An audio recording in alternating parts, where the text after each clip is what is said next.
Giorgio Morandi, 1890–1964. Still Life, 1948. Signed bottom left. Oil on canvas, 30.5 by 35.5 centimeters. Longer side is horizontal.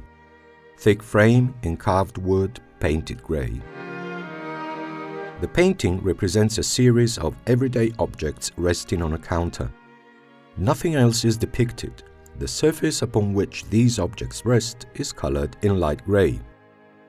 The overall effect is realistic in its composition, unlike the shades of color used by the artist, including the light enveloping the objects.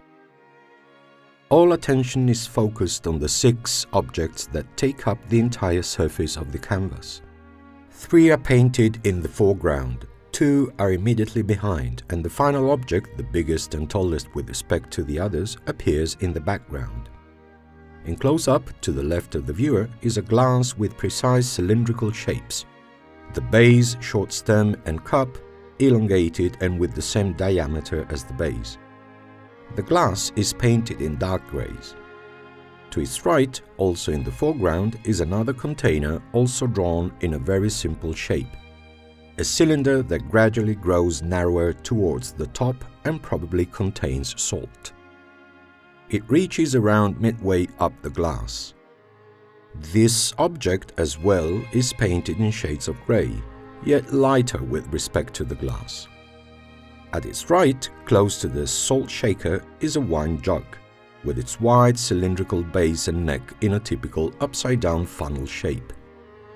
Due to the way it was painted and the colors used, a series of beige, the part in straw cannot be distinguished from the part in glass.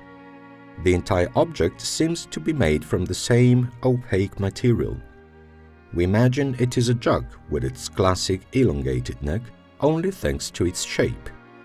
The most hidden object in the composition is found behind the jug, a parallelepiped container.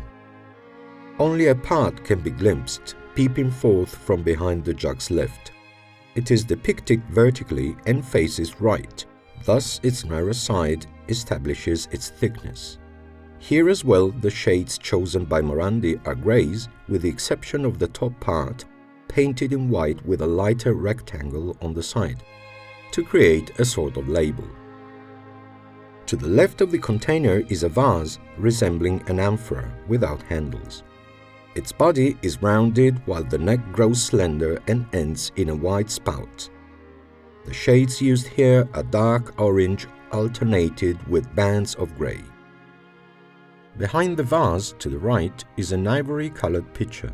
It is tear-shaped and ends with an oval spout facing left.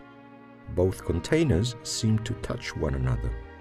The pitcher has a handle on the right close to the spout.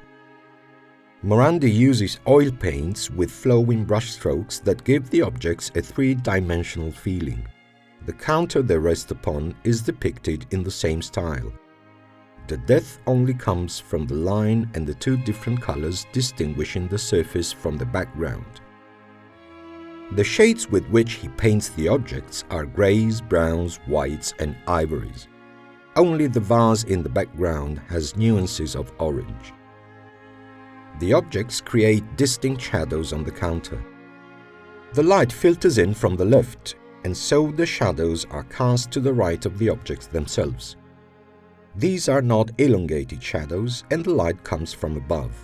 Between the 1940s and 1950s, Morandi focused on few shapes and objects with which to compose different infinite spaces, all sharing the same suspended atmosphere he creates precisely through the use of certain colors and lighting effects.